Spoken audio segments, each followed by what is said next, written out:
Oh, wait. What? Oh, you guys are there? Oh, hi, everybody. We are. Even though we're on holiday break, we are here. God damn it. We're supposed to be on holiday. But you know what? Nerds don't rest on holidays. We get active. We got a great episode. We get movies to watch. Yes, we did. Oh, yes. Santa Claus has given us movies. Woohoo. So I hope everyone has had a great, awesome Merry Christmas. I hope everyone got what they wanted. I hope no one got any cold from the Fat Man. Yes, Fat Man. A nice plug over there. Yes, it is. So before we get into today's episode, which again we have great guests for you guys tonight. Just some quick housekeeping announcements that you guys know what's going on in the week. So this Friday, no new episode of Nerds recorded, but on January 8th, we will have the recording with Amy Davis, voice actress, also cosplayer, also Twitch streamer. Make sure you tune in and subscribe to Nerds Around to see that awesome interview. And we got to hear her do some awesome voice acting and everything too.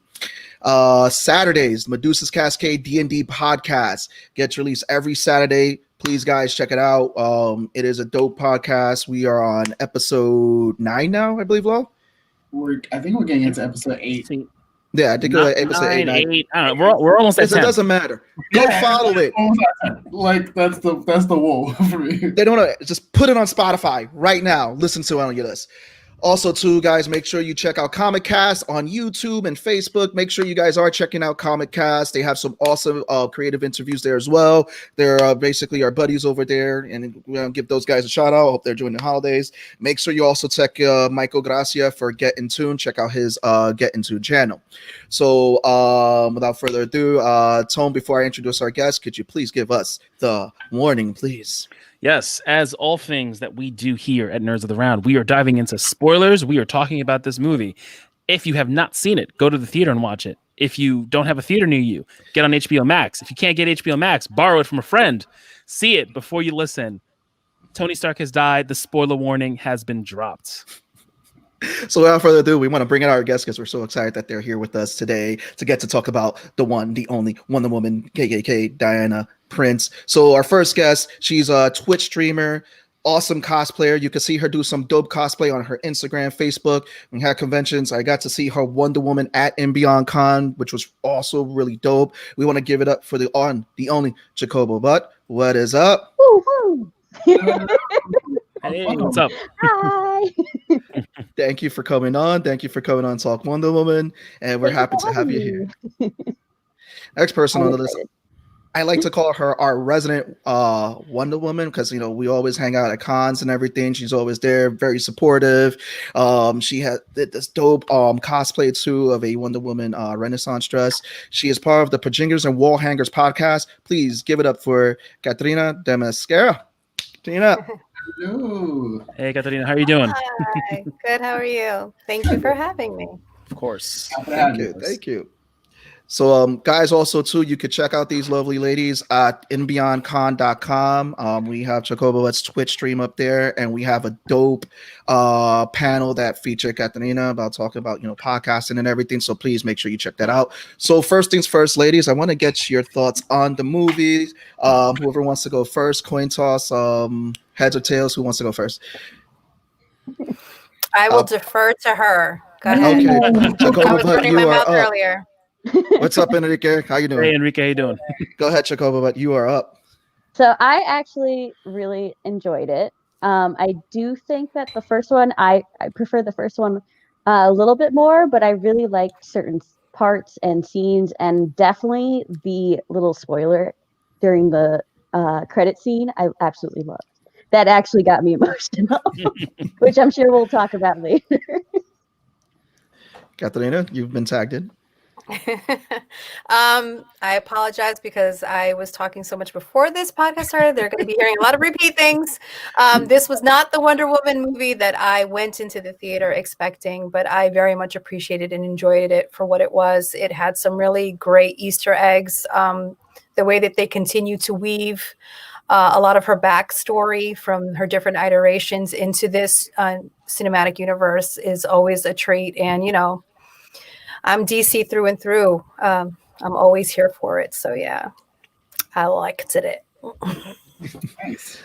So for me, it was a fun movie. I ranked it as my third favorite DC movie. I ranked it on my third on the list.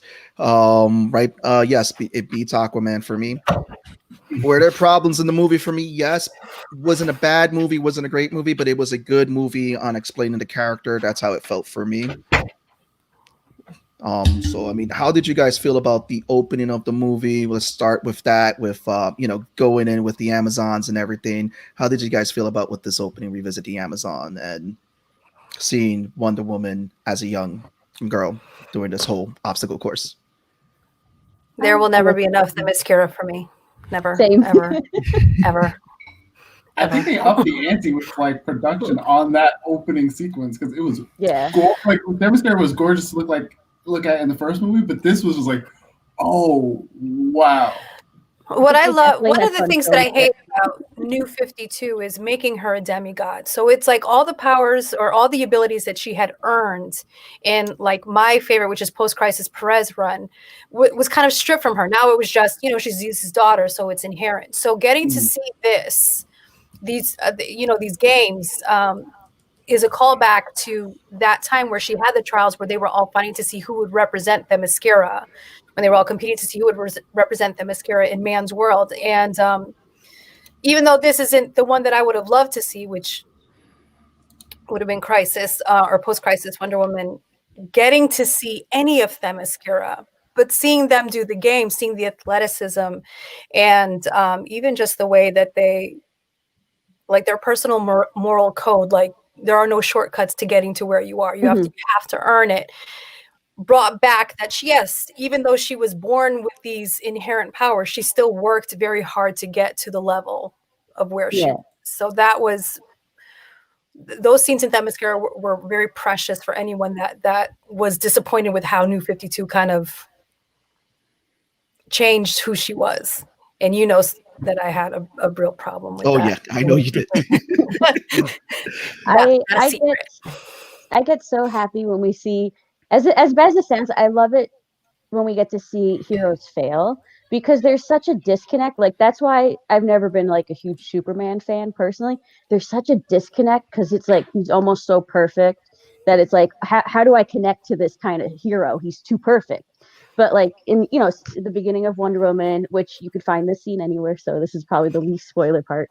Like you see her fail as like she kind of cheats, so she fails in winning the games, and she gets angry and she throws like a little hissy fit a little bit, and she has to get told like, this is not how you act, this is not how you achieve your goals, and it sets the tone kind of for the movie, and that you have to be true and honest. And it took me a while to figure out that connection from the beginning to like the end, because I was like, what did this beginning have to do with it? And then I was like, oh wait, because she's like, you have to be honest. And it's like, there we go. But I like that we saw her have that moment of like, we've all been frustrated where we tried very hard at something, maybe we cut corners even if we didn't, and we failed even if we tried hard. And that's what I love about Wonder Woman is she has the the godlike strength, the crazy superpowers, the like, you can't touch her, like she's not a real person almost. But then you have those moments of just, she's like everyone else. She feels the same way like anyone else does, even with or without powers. And I love that they show that. Did anyone, and I'm just going around everyone on the podcast today, notice the change in the voices of the dialect of the Amazons from Wonder Woman 1 to Wonder Woman 2? Because my wife had pointed this out, was that they sounded more to match Gal Gadot's accent versus how they were in the first movie. Did anyone notice that? Well, they did the same thing in the first movie, but I think with the different actresses and that they didn't hit the accent quite. That's right. But it was something that they said that because she was having such a hard time doing I'm sorry, I forgot what she is. She's from Israel. So with her Israeli accent, she was having a hard time doing an American accent. So instead of making her continue to try to do American accent, everybody else had to match her. But they did it in the first film as well. Yeah. And there was a whole article and stuff about it. So I wasn't surprised by that, but I did notice that some of them hit it a little harder than the others, and I don't know if that was a choice or not. Yeah. It's funny that you mentioned it because I think I like passively noticed it, but I like didn't give it too much attention until you guys just brought it up again, and I was like, "Oh, right, that's what I heard." Yeah, some of the accents were much more pronounced, I noticed, but it was also different people than it was in the first one. So it could just be that they went a little hard with those accents instead of the other ones who had already done it, and so the inflection was a little softer. I don't know. But I thought it was Yes, a you good. can't not notice that they all had that. Yeah, Robin Wright sounded like she was putting more emphasis into it. Oh yeah. Like especially after Seabass told me about it, and then we were listening to it earlier today, and it was like, oh yeah, because I haven't from the 2017 movie, so it's. I watched the 2017 movie back to back to this one, so it was a little more prominent, but I wasn't sure if it was just a me thing. Like I was like, oh, like this sounds off, but maybe I'm just going crazy. Yeah. Some of them went a little, but I don't know if it's because in this one they were angrier. I don't know. So when you yell, you have to kind of give it that Russian yell. I don't know. Listen, they were better than Joss Whedon's depiction. Let's be honest, right here. Oh God, we don't. Please stop. Joss Whedon. We're talking about We're talking about one that we're talking about a good that's movie. That's like saying like Voldemort. You can't say the name. Yeah. We don't touch this. We don't touch that. Yeah. He has no power over here. Yeah. Well, let's jump into that mall scene. How did you guys feel with that mall scene that we saw with her taking out the bad guys? And I mean, there was really that scene to me. It was a fun scene. How did you guys feel about the scene? Give your everything. What was going on when you guys saw this scene?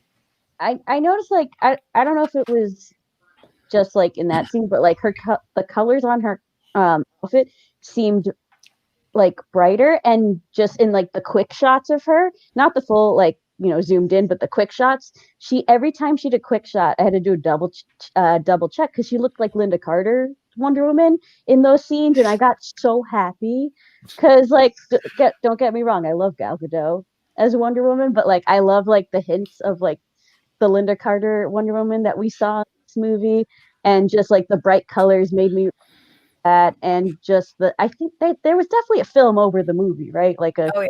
Okay, that wasn't me. Like okay. they took like an 8 just went shh. Yeah, no, I definitely love the film, but that was like over it, that little like filter they had going on the whole movie. But that opening scene was just so great, and I just love the lasso so much. So like anytime we get to see tons of lasso usage, I'm like, yeah, sign me up. And you see just how multi-use that lasso has become. It's not your grandma's lasso for sure. I mean, I even really loved that her little that little girl, the little wing. The one who was surprised. Yeah. I thought that was because that is a callback to the comics where she talked to that little girl, and there are just so many one thing I really love about Patty Jenkins is that she tries to infuse as much history into everything. And it's all in the little details, but I love the whole 80s vibe. I thought it like a child of the 80s, like myself, it was like I was watching something from the 80s, but it's new. So, like there's stuff that you watch when you're little and you're like, oh, I love this movie or whatever. And then you try to revisit it and it looks not great. and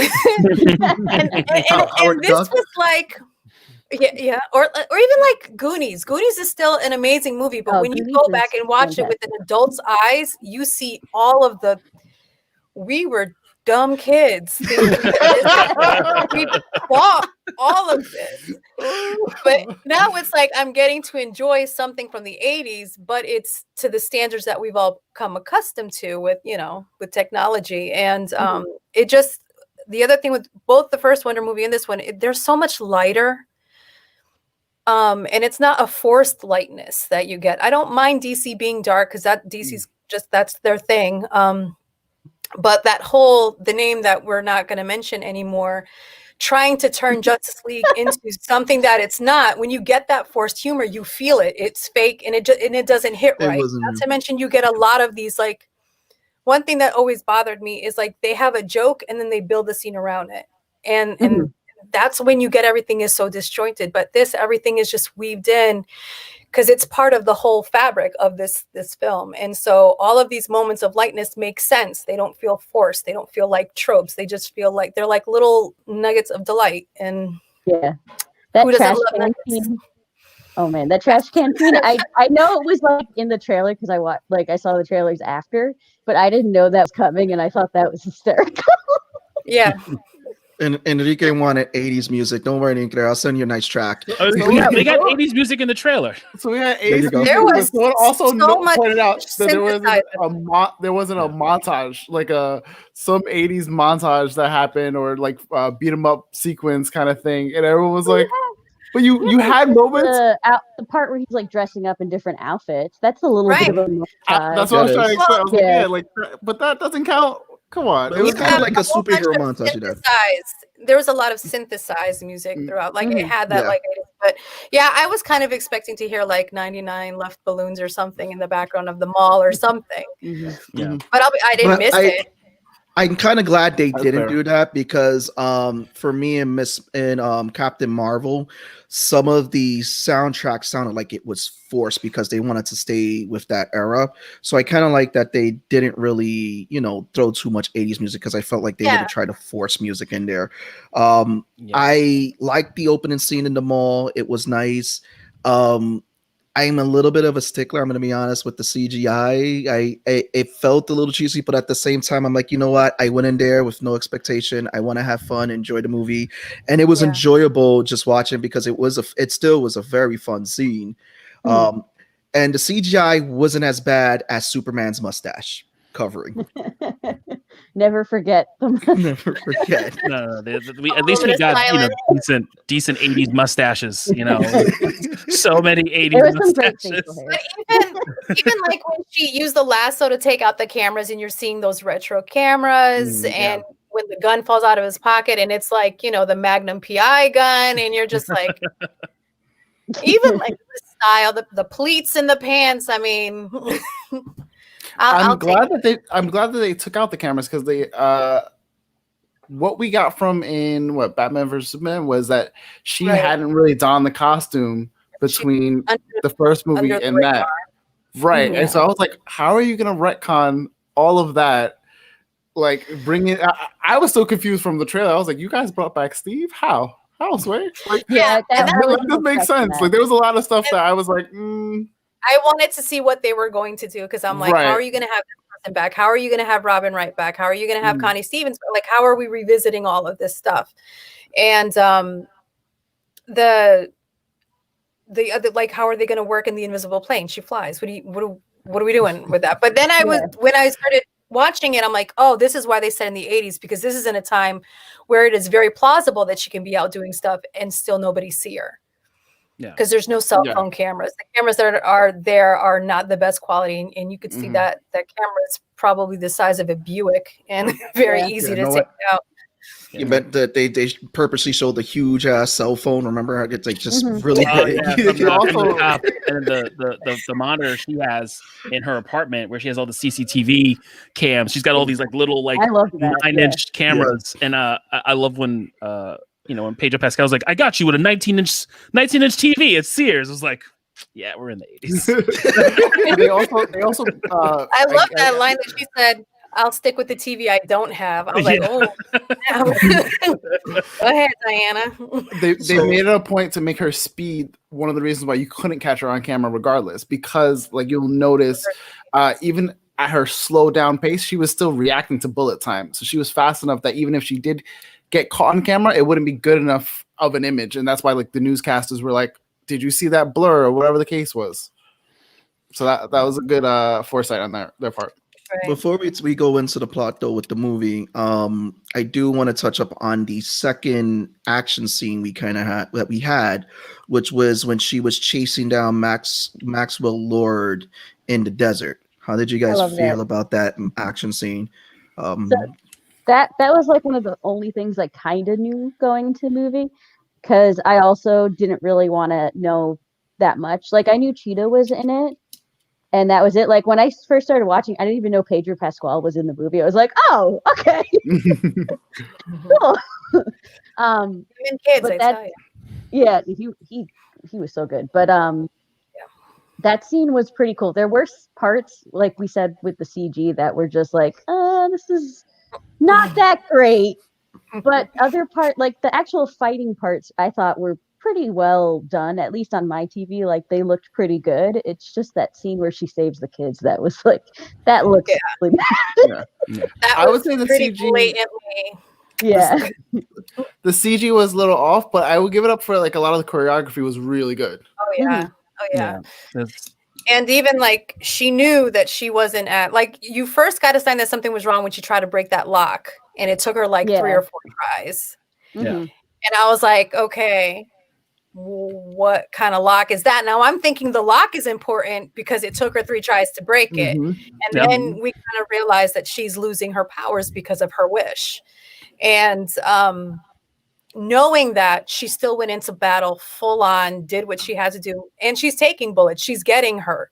And even when she was under the vehicle and just like holding on for dear life, at no point did it ever be like, I can get hurt, I should probably stop. It never even occurred to her. And like it never even entered her mind that she could, that she shouldn't be doing what she's doing. So when they got that pop-up scene and she kind of like rose up, I was just like I wish I could do like the big eyes. 'Cause that's what I like. Big anime. Yeah. Like Puss in Boots cat eyes. No, I love the chase scene. It was cool. Again, being a small stickler with CGI, I didn't feel her running in the scene was a little natural for me. Mhm. But again, overall, when you sit there, you watch it, it is still a very fun scene that is going on, and she's kicking ass. I love the fact, like, again, she And Steve's has kicking this ass. invulnerability. Steve's kicking ass. He has no Yeah. powers or anything. They're coming in. You see their teamwork and all that. But again, I could see that scene over and over again. You could probably pick it up because of CGI, but we know that Warner Brothers right now with the DC movies does not do great with the CGIs. I mean, look at Doomsday. Look But at it's weird Batman because you versus figure Superman. like shows like the Flash and Flash Supergirl, does it, they and do Supergirl it do it really well. They do it And very well. That's why I was kind of like the running did throw me off, like took me out, like gave me a sense of disbelief. But otherwise, like no, it was the still fun. choreography, great. It was the brief moments where she was running where I was like, I get it, you're faster than everyone else, but you don't feel like you're running, if that makes sense. Right. It felt like No, she I was running in place, and that's what like you bring up a good point, because we've all seen Supergirl, we've all seen Flash. Supergirl definitely, I feel like they've nailed it with the running in there, with how they do it, and that's the thing. When personally, I feel that the CGI that they do for the TV shows have been better than some of the movies. Oh, absolutely. But I'll take this question from Woody. He feels that, with Steve, like with the body, listen, it's part of a plot device. Don't even think too much about it, bro. It's cool. It happened. No, he's got a point, because it goes against everything that Diana is. That kind of hit me wrong too. Like at first when he came, I thought it was going to be like that guy had overdosed, or I don't know why I said overdosed, maybe because 80s and cocaine make, But I thought that he was in a body of somebody that was deceased. Like, so when he said he woke up, I was expecting him to say in the morgue, or like, something like that. But to find that it was a person that is alive, but his consciousness has been taken over, that was like, you could have found a better way. Because that's, I think, where people got mixed up at, and I try not to touch it with that subject with it, because it's like, listen, I don't know how else they could have wrote it, but then they're doing all this other fancy stuff. I think it just hi, Natasha. Hey. I think it just comes down, to the wish itself, and the wish there's a consequence, and part of that consequence is her losing her humanity, or not losing humanity, her losing her power, and also humanity is part of that, but I think because she's been who she is for so long, it would have taken her longer. Yeah, and and the fact that like the whole cheating thing, that lesson she learned, she didn't want to see past that. She just wanted Steve, and all she saw was Steve, where in the the outside world they just saw handsome man, that as he was credited as. And she even said at one point, I only see you. Yeah. So obviously in her, like, in her mind, she has Steve back. Whatever the cost is the cost. She has Steve back, which is another thing that 100%. And I think that was like they could have found a better way, but maybe they were trying to prove a point with that too. That yes, Diana is all of these things, but she's also just as human and flawed as everyone else, because she was perfectly okay with suspending, like, okay, this is a person, but I'm not going to think about it now because my immediate want is being fulfilled right now. Yeah. I also think it was more of like the way I took it was that like she's from Themyscaria, like she's used to this kind of weird stuff. Like things like this is like, I guess somehow like makes sense in her world, you know? So like, and I got both that she's never experienced that before. Well, no, not that that's a common thing of people come back from the dead, but like just magic in general and like. No. I know what you mean. I was just saying, like, she's the only one out of the entire Justice League, and please correct me if I'm wrong, but I don't think I'm wrong, unless you're counting Martian Manhunter, which unfortunately DC doesn't. On Supergirl they do. On Supergirl they do. One that's outlived. No, I mean as part of the Justice League. Yeah. She's the only one that's outlived the people she loves. Also, in that capacity. Like Batman lost his parents as a kid, but she's the only one that's lived with someone, seen them grow old and die, and she's still the same. And that's something that she's going to realize. She gets more lifetimes than anyone else. She's a demigod. But like she will see everybody that she loves grow old and die, and she's still going to be there. So she's already experienced that with her aunt, and then with Steve, and then with Etta and everyone else there. Like, so she's incredibly lonely, closing herself off from everybody because she knows that everybody that she loves is going to die, and she's going to have to go through this over and over again. And so getting Steve back, I think, makes her more likely to ignore all of the bad things around that, because this is this one piece that she gets back. Yeah, because it's been 7 years or so since he died. Yeah, I took it as like she was like the way I took it was that like she kind of was like, oh, it's probably like a magic thing, like not gonna question maybe it right he's now. Somewhere else. Like maybe his consciousness is somewhere else. But that's why I really thought that he was going to say he woke up in a morgue. Like I really thought that Zombie Steve. Hashtag Zombie Steve. Well, it would make more sense. You have like somebody recently died, or like he woke up in a hospital bed from somebody who went, you know what I mean? Like that person had passed and he just took over their body. I wasn't expecting it to be somebody who was actively alive and sentient at that point. You still had some level of guilt from her too, though. Yeah, absolutely. Yeah, I did like how they brought it back at the end though, where it's the same guy, right? It's the guy again. It's the same guy. Yeah. And he's like, he's like, everything's beautiful. Yeah, they had a little bit of a thing, but like I thought it was nice because like, you know, it's the end of the movie. She's still a little sad, but then like there's that reminder of like, you know, like he came here and told you the world is beautiful. Because I took it as she was kind of depressed in the beginning of the movie. She has like a little bit of depression. There's also like just the grief. And the movie to me was like her dealing with her like depression and grief and moving past that and finding like you could still love even after someone's dead. And like it was, I thought it had a lot of like touching moments, the plot of this movie. And so like that little reminder at the end was more time with Steve, even if it was probably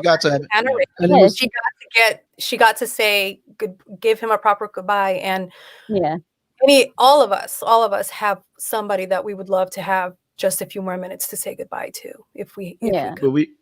But like we could stay on Steve the whole topic and everything, but it's like it's just funny, like you say, she got to do the proper goodbye. If we forget about the fact that he took over someone's body, it was a great way of seeing, like, because like how you pointed out, Chocobobutt, she was a loner, she looked like she was depressed and everything, and then, you know, this happened.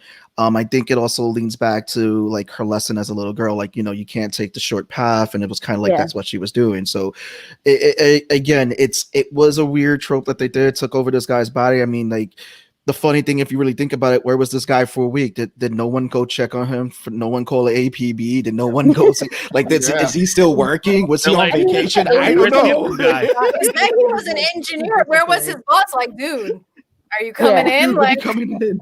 Right. But let's get into the villains of the movie. I have my ups and downs about the villains. I love how everyone played their characters. Obviously, they're not close. And I'm gonna say the disclaimer before everyone gets in there. They were not close to what they were in the comics. That's fine, whatever. I think Pedro Pascal did the excellent job of what he had. He did it, knocked it out the park. I think Kristen Wiig did the best job that she could, and I think she did a great job of taking that, oh, I'm gonna be this awkward, weird type trope, and she went out there and delivered what she did and did a great job. How did you guys feel about the villains? All right. I'm gonna pick. It's like the no one jump out. No one wants to jump in. I personally loved Cheetah. Like, obviously she's not Cheetah as we know her. Like, this is like, to me, I'm just counting this as like a separate just movie verse. But I loved her because you see like why she wants to keep her wish, because you know she's forgotten, people ignore her, she's too geeky in the 80s kind of thing, where like, you know, if you were like that, no one's gonna pay you any attention, people don't even remember her name. And like I felt that before too, so like I totally understood why she was like, I want to be like Diana, who everyone loves, everyone talks to, everyone remembers her name, like she's strong, she protected me from this drunken man at a park. Like I totally get that. And you know, as soon as she gets a little bit of attention and just, I guess, respect she deserves in the beginning, she likes it and wants more of it. And that's when you start to get like the fall of her character, because what she had to give up was her humanity, basically, like her soul almost, to become this powerful being. She loses what made her her, and kind of makes her like hate everything and just want to destroy everything. And I liked that. I also really, really appreciated the scene where she beats up that guy. I would not have taken it that far, but as someone who's been catcalled and harassed before, I was like, oh man, I feel this so much right now. I love that scene. Oh my god, that was one of my favorite scenes. I was like, hey, you took it too far. You almost killed him, but I understand.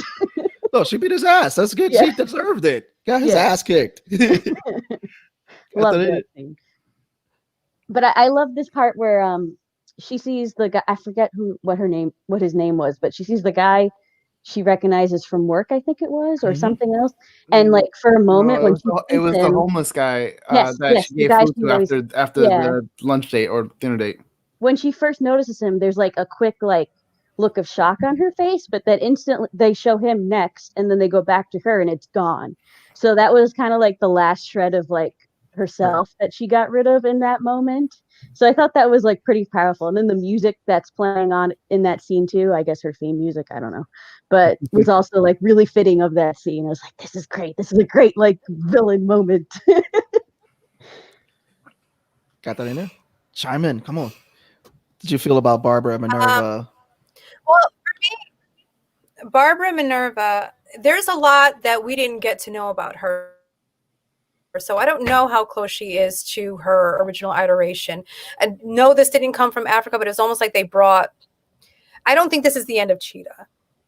I hope not. I hope not. Even though it looked like we never saw her denounce. We never saw her denounce her wish, and so we don't really know what the full extent is here. We don't know if she's an heiress. We don't know how much money she had. I mean, she went out and she bought those killer heels and that little black dress that looked pretty expensive to me.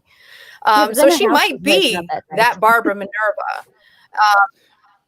But they never really delved into it. I hope it's not the last we see it, because I do think that Kristen Wiig was absolutely beautifully cast as this part. And when I found out her age and how she rocked that dress, I was like, girl, bless you. As far as Maxwell Lord is concerned, he to me reminded me a lot of his earlier Justice League showings. But it all came down to the same thing. His son is his priority, and he's a bad guy, but not a bad guy. And I kind of like that in the end, no matter how much he wanted that more, his son still took first. I would have been very upset if he had kind of cast his son aside. Like that would have been like the biggest against Maxwell Lord to me. Let's appreciate that Pedro Pascal. But overall, I thought the villains were placed as his dad. I loved that you can see her progression of her losing her humanity and kind of being okay with it. And then even in that final scene where she's like, no, I'm never going to renounce it. And she gets, are we doing spoilers? Can I say it? Go ahead. Oh, Yeah, Like what Tony Stark happens when it died. happens, Tony Stark and she's died. sitting there at what point did she question? Never at any point did she question, do I not want this? No, I'll take this. If it makes me a furry for the rest of my life, I'm gonna take this because I've been powerless up until this moment, and I love that. She said she wants to be an apex predator. Mm-hmm.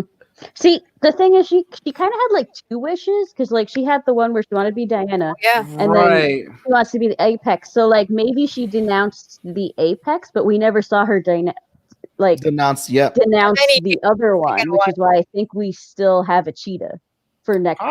Right. That's what I never saw her denounce. Right. So you never.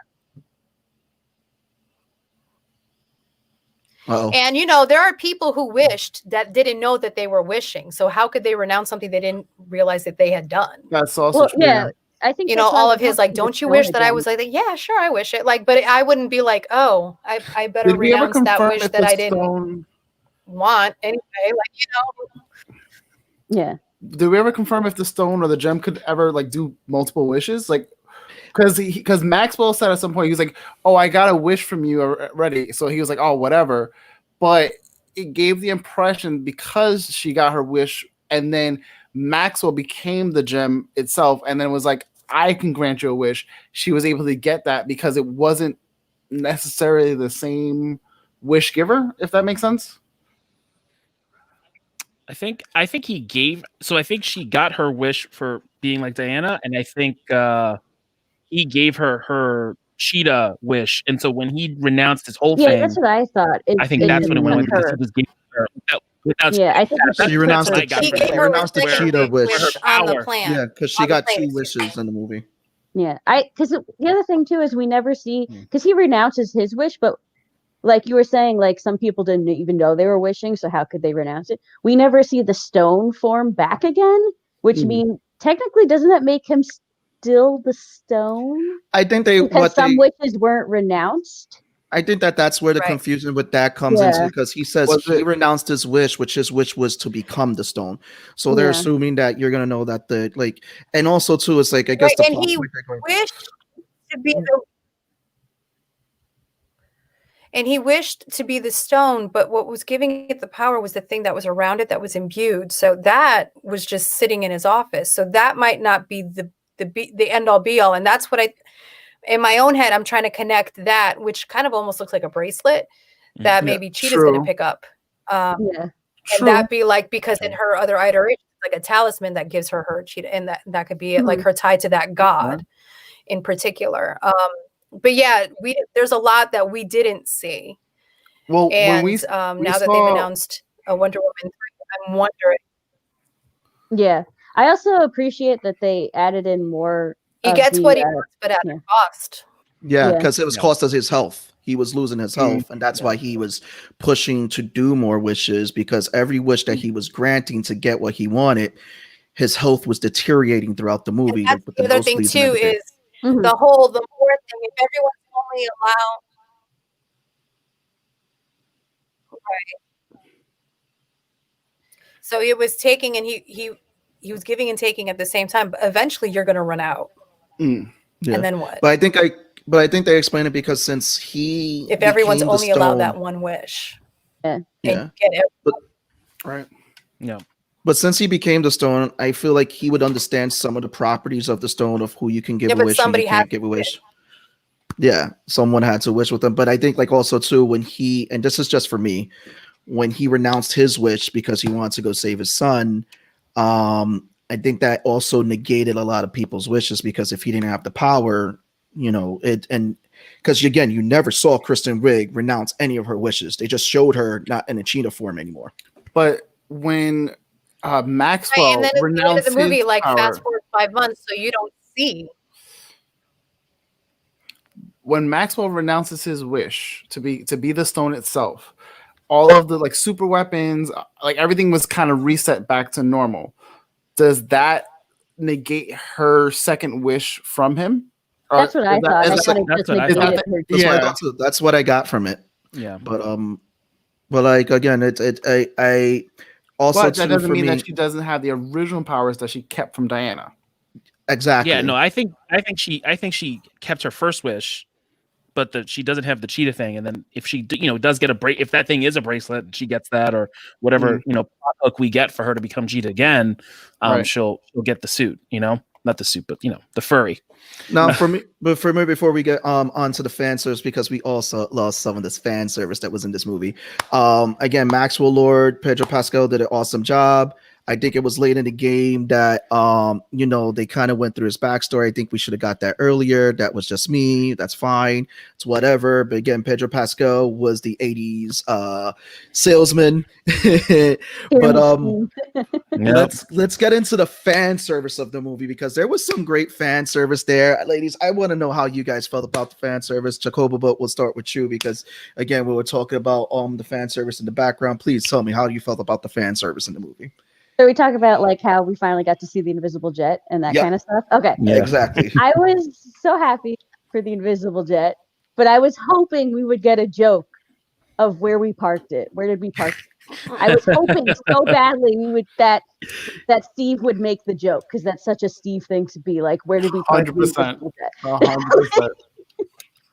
Didn't get that, but I wish like they used it a little bit more, because it only got like the one bit of screen time and then never again. Mhm. Which I get it, it's invisible and she lost her invisible coffee cup. So like she's never finding either of those two things again, clearly. But I just wish we got a little bit more of it. That was all. But I'm happy we got to see it. And it makes sense that like we only got to see it once, because she still doesn't know how to fly a plane. So it makes sense she shouldn't have it right now. And also we lost it because Yeah, no. I mean Catarina, how did you feel about seeing this invisible jet? I liked how they had her make the jet invisible. In every other in the animated series, it just already existed. You didn't see where it came from or how it came to be. So getting that little backstory, I thought that was a cute little add-on there. In one of the animated films, Wonder Woman animated films, Steve is flying the jet and he's trying to take down some other planes. And he's hitting the bomb button and he sees that the bomb's like ejected, but nothing's happening. He doesn't see them. And then all of a sudden the target gets hit and he's like, oh, invisible plane, invisible bombs. I'm like, ah! Like, so we were watching that at Tony's house the other day. Yeah. So I was kind of like she was saying, I was kind of hoping to see like some kind of humor around it, and them flying through the fireworks. I was like, come on, guys, you have an invisible jet and you're going to immediately make it visible. Like, what do you just got it all right. No. But it was very cool. It was very cool. It was very reminiscent of her with the ice cream and just like wow, this is amazing. And everything with Steve being brought up to speed, like everybody parachutes now. Like it's just like all of these. That was funny. It was cute. It was cute. And yeah, then I even think seeing the pictures of like Etta on the ship, and there were a lot of like little things that were just really sweet to see. What scene was it for Chocobo? Oh, I think the scene with the fireworks, I think like the reasoning behind that, because like makes them visible, because like you see the fireworks exploding weird because they're hitting something. But I get why, because like Steve is kind of like her light, I guess, in some way. Like he's the one that makes her see how beautiful the world really is. And like that was that moment of like she, like she's looking all this beauty around her, and it's like because she's with Steve that she sees the beauty. She hasn't been seeing the beauty of the place she's been in for all these years because he hasn't been there. He brings it back. Right. And like that's why I thought that scene was so touching. Besides the fact that it's beautiful because they're literally flying through fireworks, like how much prettier can you get? But like I thought that was also why it was such a good scene. And I feel like it was just great. Their chemistry was beautiful. When they were at the club, and she's like, and he's like, I wish we had more time. And she's like, don't. And then that hurt me. That hurt me so much. Ooh, that hit just right. It's just like that one when they were flying through the fireworks. I chuckled. I'm like, it reminded me of switching to another fandom, Star Wars, when Obi-Wan hands Luke the saber, and he's like, "This is the most dangerous weapon in the universe," and he immediately points it at I had a different take on that because I'm going to bring we in just my. made you invisible. Let's fly through the one thing that will make you visible to anyone looking at this guy. I had a different take on it. The other reason why I like that scene is it reminded me exactly, almost like scene for scene. I'm gonna bring my fandom in. Final Fantasy 13. There's a scene where Sarah and Snow get engaged, and he proposes to her during fireworks, and he takes up this like bike that can like float, and they go into the fireworks and and they like kiss and stuff because they just got engaged and they're enjoying it, but she eventually has to go and kind of like die. So it was very reminiscent of that scene to me because I was like, oh, this is like the fated lovers again, and there's fireworks, and this is my heart can't take this. I love that they also they had her give the movie gave two nods out there for fan service. One was when Wonder Woman's flying, she did the Superman pose as she was flying with the arm cocked like that. And then at the end we got Linda Carter, the OG Wonder Woman. Again, I think it was like nice little fan.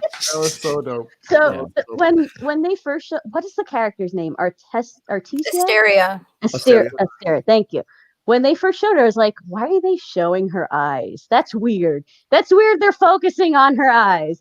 And then it clicked right away at the end. And I was like, oh my God, she's the fated warrior. I loved that so much. That's the most beautiful way to bring Linda Carter into the show, into the movie verse, was by having her be the original Golden Armor. I loved that, and it made me tear up.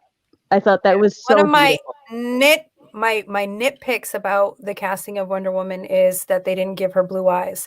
I still to this day do not understand why she can't wear blue contacts. In every single iteration of Wonder Woman since 1941, she has had dark hair and blue eyes, and they cast the one actress that has brown eyes. So when they show that scene in the golden armor with it shut and they focus on the eyes, like you said, I'm like, that's what Wonder Woman should have looked like. And lo and behold, it was Linda Carter.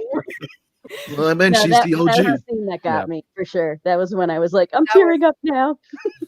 But I was like, when because you see her from the back, and it's very reminiscent of the blue. It's the same blue outfit. So, but when her hand went out, I immediately was like, she's not moving the way that I thought it was going to be. Yeah, and then when she turned around, I was like, oh, I almost screamed. And 40% of the theater. Now, mind you, the theaters here in Connecticut are at 40% capacity. I think there was maybe 30 people total in the theater. A good 15 to 20 left. And I'm like, what are you guys doing? Haven't we been doing this long enough that you know to stay? I do this for every movie now, even if it's not a Marvel or DC. Seriously. I scrub through the credits. And then there was 3 people that stayed that were behind me, and we all started clapping. We were and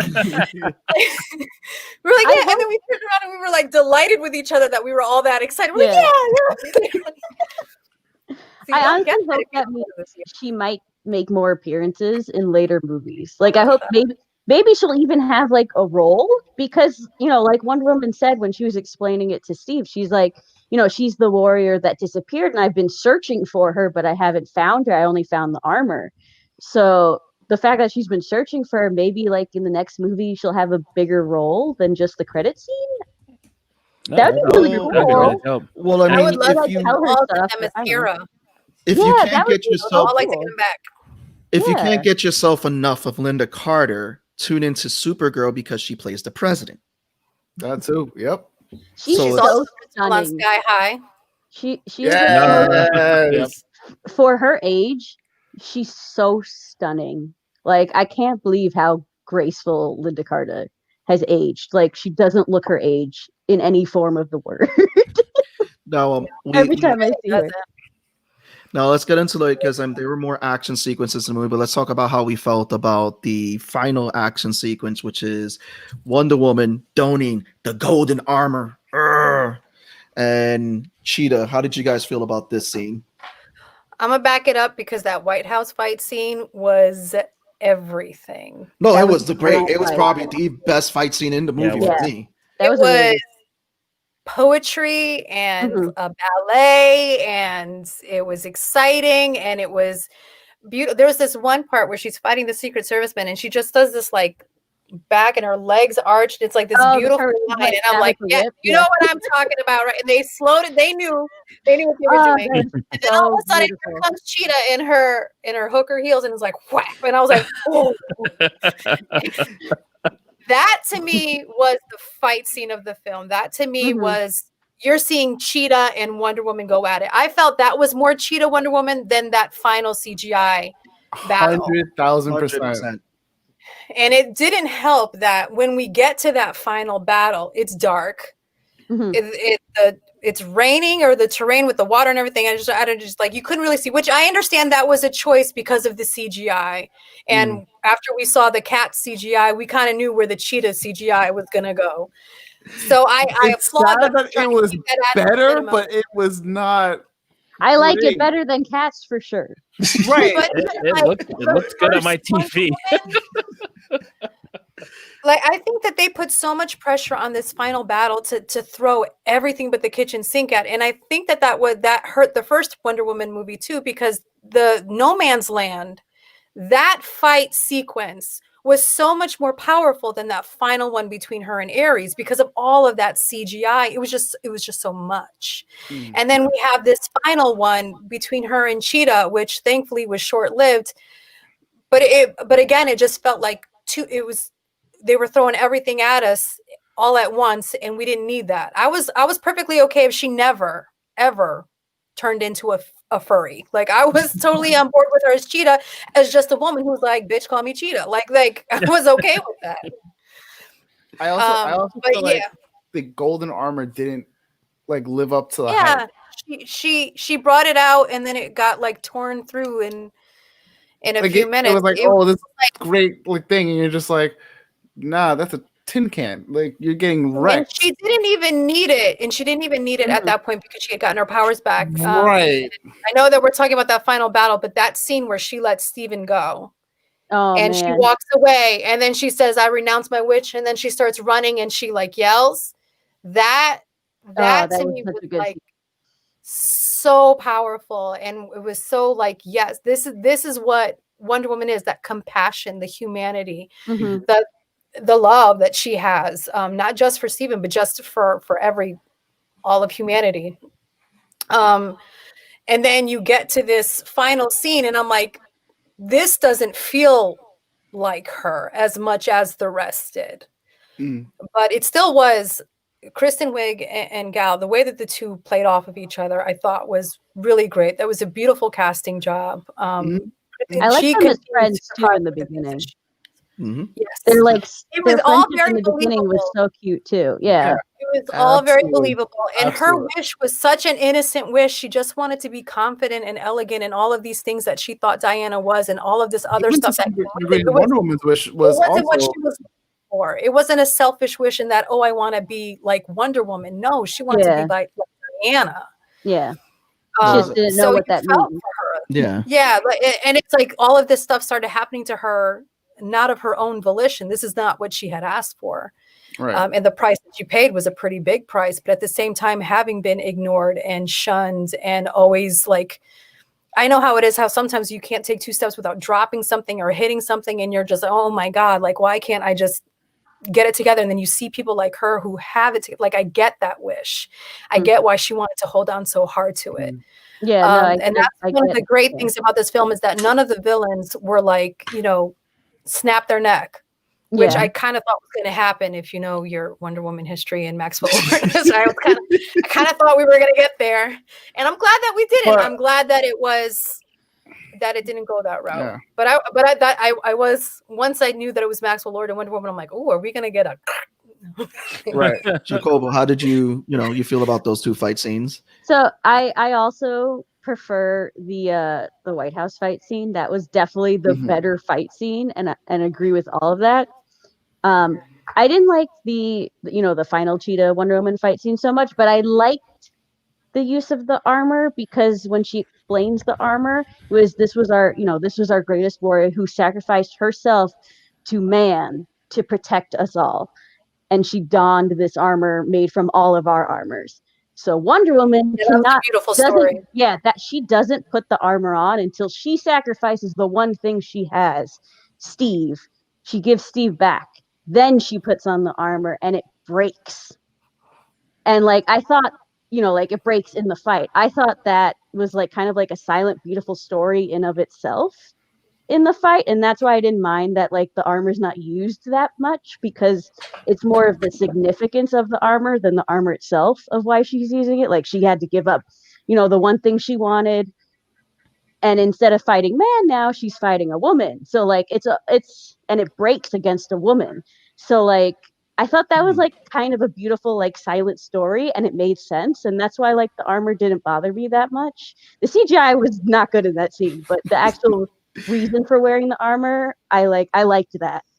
And then the whole thing with Maxwell Lord, loved that she didn't kill him. I really loved it. I said it before, but I always loved that Wonder Woman was not just brute strength. Like you have Superman, brute strength. Batman's got his gadgets and brute strength also. Wonder Woman is love and compassion and her brute strength. You don't have to fight everything with just, physically. You can do stuff emotionally, and that's how she fought him at the end. She fought him by telling him, like, are you really gonna succumb to all of this hatred when you have like your son? Like there's kindness and love in this world. Like just be truthful and you'll have things you want more than if you have to like be conniving and sneaky about it and use things to get things you want, because at the end of the day it's not really what you want.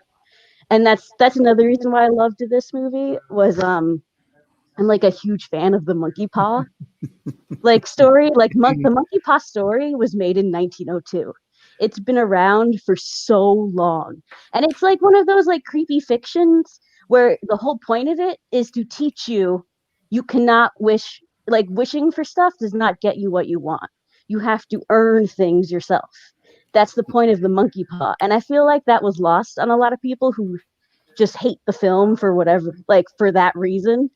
I was like, that's the point of the monkey paw, and that's what the stone is. The stone is the monkey paw. It's teaching you wishing for things is not how you gain anything in this world. You gotta be true to yourself. You gotta like, you can't just be like, I wish I had $1 million or something, because like, what is that going to do at the end of the day? You'll have $1 million. Are you still going to be happy? Like, and that's why it has. Yeah, look at the guy with the cows.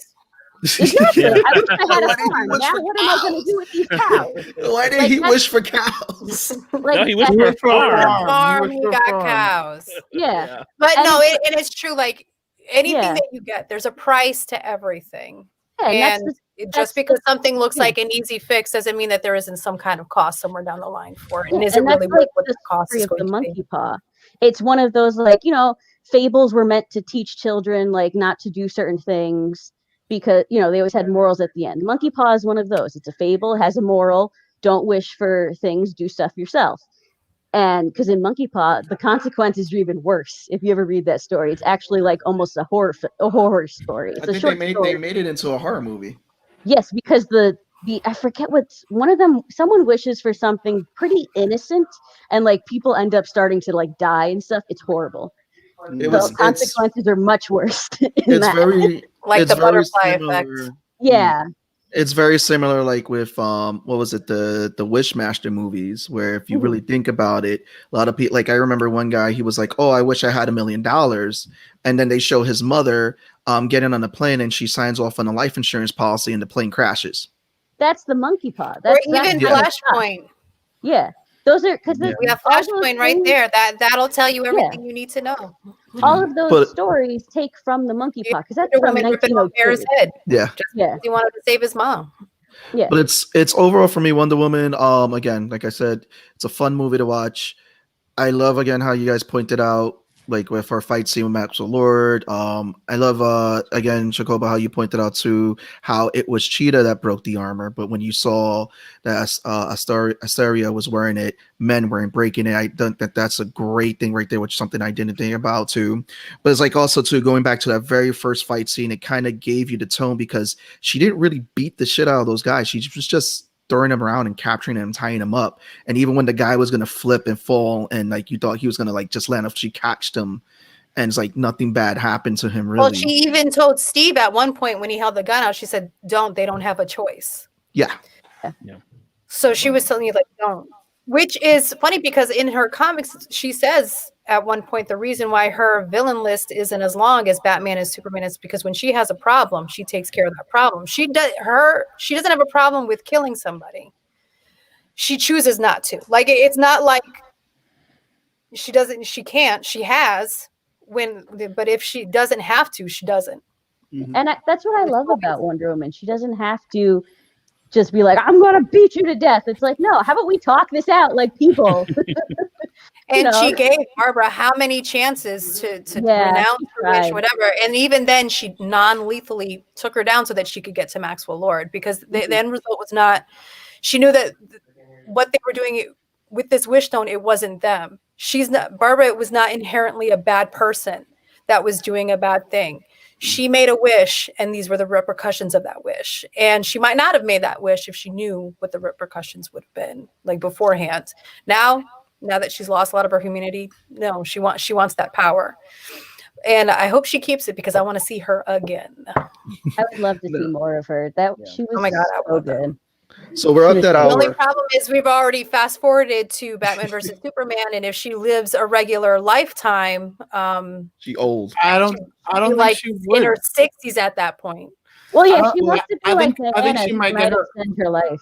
Yeah, I think she might have her aging healing factor. I'm interested to see if they bring her back and how they explain that, because if it was because his wish, Maxwell Lord's wish, was to become the stone. That's what he renounced.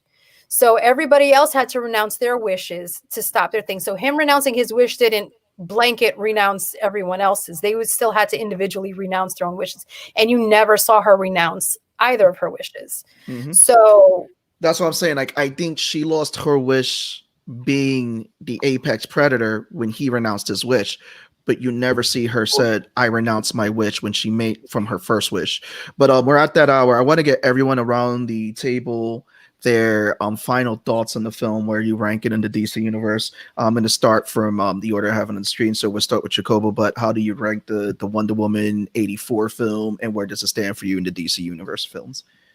I would definitely put it probably at my number 4 top also. Like the first Wonder Woman before it. I do like Aquaman, and I love Shazam, still my top DC film for sure. I definitely would give it like probably like an 8 out of 10, just because like the CG kind of like really messed up a lot of it for me, a lot of like those scenes. But I honestly don't think it's bad at all. I think it's definitely like a good watch. I guess you can consider it a Christmas movie now because it ends on Christmas. Is it now a Christmas movie? Is that how that works? It's a 4th of July movie and a Christmas movie. It's like The Nightmare Before Christmas, where you get 2 holidays out of it. You get at least 2 out of this film. Yeah. Maybe we'll find out a certain scene was during Halloween also. I don't know. Maybe with that scene where she's by herself at that cafe, it was Valentine's Day, so that's 3 right there. That's valid. There we go. I can stretch it. I can stretch that right out. Catarina, what is your final thoughts and everything? I'm going to go slightly under her. I'm going to give it a 7.5, and only because there are things that I do wish that they had made different choices with. And I'm not going to give them too hard a time because I still enjoyed it enough to watch it 3 times in one day. And I will continue to watch it regularly, I am sure. It is also 4 for me. Number 1 is the original Wonder Woman, then Aquaman, Shazam, Wonder Woman 84, Man of Steel, Batman versus Superman, Justice League, Birds of Prey, and Suicide Squad. Did I get them all? Yeah, I think you did. Yeah. However many are there, Suicide Squad is at the bottom. Oh. Yes, it is. Hey, wait. I'm gonna pick on that one. However, their soundtrack is Fire. Tony, where do you rank it? It's like number 3, number 2 for me, interchangeable. Wonder Woman's number 1. And then it switches between Shazam and 84. Just because Shazam had such a low bar to be so good. Like I didn't think Shazam was going to be as good as it was. And then 84, you're like, it's got the bar of the first Wonder Woman. So those are the top 3 for me. Hands down. It was a really good time. We've watched it twice, and you guys hit a lot of had a lot of the marks that I was thinking about. And I'm here for it. I don't get any of the crazy criticism or some of the other nonsense that I've seen online and on my feeds and on Twitter and stupid ass articles. I don't. big. The plane was a 2-seater. Same. How was a plane a 2-seater? There's a lot of stupid shit that's been said about this movie, and it's just I just hate it because I never don't liked know. any Wonder Woman. whole lot of hurt egos. That's how I look at it. 3 Iron Man movies and those 2 Thor movies before Ragnarok, they better not have anything to say about Wonder Woman 84, okay? Oh my god, those were so bad. Right? In comparison, they're like Suicide Squad level in comparison to Wonder Woman 84. And I'm not a Marvel hater. I am a Marvel fan as well. No, Thor 2 is trash. It's sci-fi, fantasy, or somebody's wearing a cape. I'm 100% here for it. You cannot come down hard on Wonder Woman 84 and give freaking Iron Man, Mandalorian, Iron Man 3, Mandarin a pass. Okay? No, hell no. We don't give that a pass. No, that got a dub. The other thing is, didn't the first, if I recall, because this was a while ago now, didn't the first Wonder Woman get the same reviews? I honestly think it's just that people are still not ready for Wonder Woman, which is like. Well, the first one did really well review-wise. I don't remember what. Okay, because I remember seeing a lot of like. It was Captain Marvel that got. That was Captain Marvel got screwed over. Yeah, Captain Marvel. And then with this one, all the early, and a lot of movies do this too, because even this happened to BVS, and not saying they're the same thing, but all the early reviews that came out said it was incredible, amazing. I saw people saying Zack Snyder did the fucking impossible. And then after the embargo was lifted, and after a lot of other people saw it, that's when like the meters just start dropping.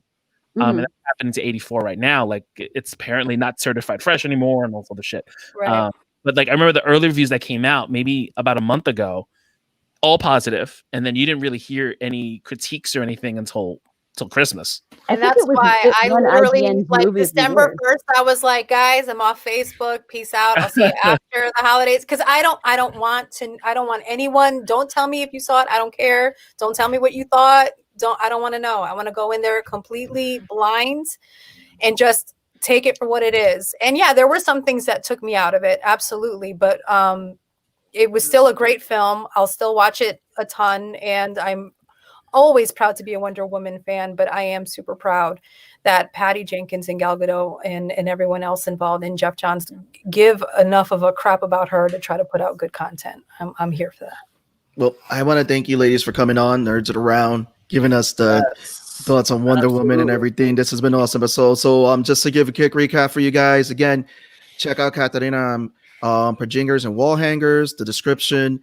The links are in the description. Check it out. Check out Chocobobutt on Twitch, Instagram, Facebook. The links are in the description. Check them out. Follow them. Support them. Keep up with them with all the Wonder Woman chat. Let's go. It's been dope. So again, quick announcement, guys. We want to wish you guys a happy new year. We're back next Tuesday. We're gonna have the guys from Comic Book School on, which includes Buddy Scalera, Ari from Creative Connections. We're gonna get to talk to them about their new book that they're coming out with and everything, and just a nice little chit chat about comics. But again, thank you guys. It's been another episode of Nerds It Around. We want to wish you guys again happy new year. Peace. Happy New Year. Happy New Year.